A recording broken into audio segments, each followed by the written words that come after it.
কিন্তু আমার কাছে মনে হয় যে বিরাট একটা ফিল্ড কিন্তু সেন্টার লেফটে রয়ে গেছে, যেটা কেউ এক্সপ্লোর করছে না। রাইট, ফার রাইট, সেন্টার রাইটের দিকেই ঘুরপাক খাচ্ছে রাজনীতি, কিন্তু 50% তো center left and left far far লেফটের দিকে আছে, সেদিকে তো কেউ যাচ্ছে না। সো এই ভ্যাকুয়ামটা আপনি যতদিন রেখে দেবেন, ততদিন আওয়ামী লীগের ফিরে আসা আপনি মানে অবধারিত হিসেবে ধরে নিতে পারেন, যতদিন পর্যন্ত ওই লেফট এবং সেন্টার লেফটের ভ্যাকুয়ামটা পূরণ না হচ্ছে। আমি মনে করি তাদের আসা অবধারিত। ভ্যাকুয়াম তো পূরণ হতে হবে, কেউ যদি সেই দিকে নজর না দেয়, যতদিন না আসে, হ্যাঁ যতদিন, তাহলে কি হচ্ছে আপনি দেখেন, সবাই তো রাইটের দিকে গাদাগাদিটা করছে, centre right, right, fur right, এখানে তো ঘুরপাকটা খাচ্ছে, তো বাকি 50% তো আর ওইদিকে কেউ নাই, তাই না?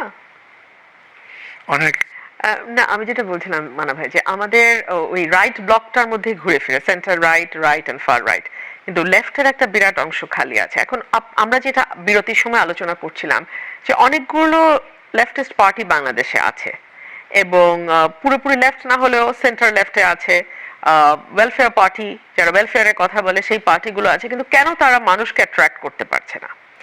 আমার কাছে মনে হয় এর একটু আমাকে মাঝে মাঝে আপনাকে ইন্টারফেয়ার করতে হচ্ছে, সেটা কেন?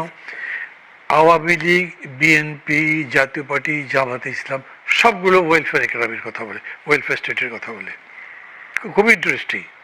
সেটা তারা মুখে বলে, কিন্তু তারা এটা কতটুকু ধারণ করে, কতটুকু বিশ্বাস করে, কতটুকু ইমপ্লিমেন্ট করে, কারণ ইমপ্লিমেন্টেশনের জায়গায় কিন্তু বড় বড় তিনটা দলই গেছে, যে তিনটার কথা, চারটার মধ্যে তিনটাই কিন্তু তারা চাইলে ইমপ্লিমেন্ট করার পরিস্থিতিতে গেছে, তারা ক্ষমতায় গেছে। 10 বছর, 20 বছর, 25 বছর এক একটা দল ক্ষমতায় ছিল।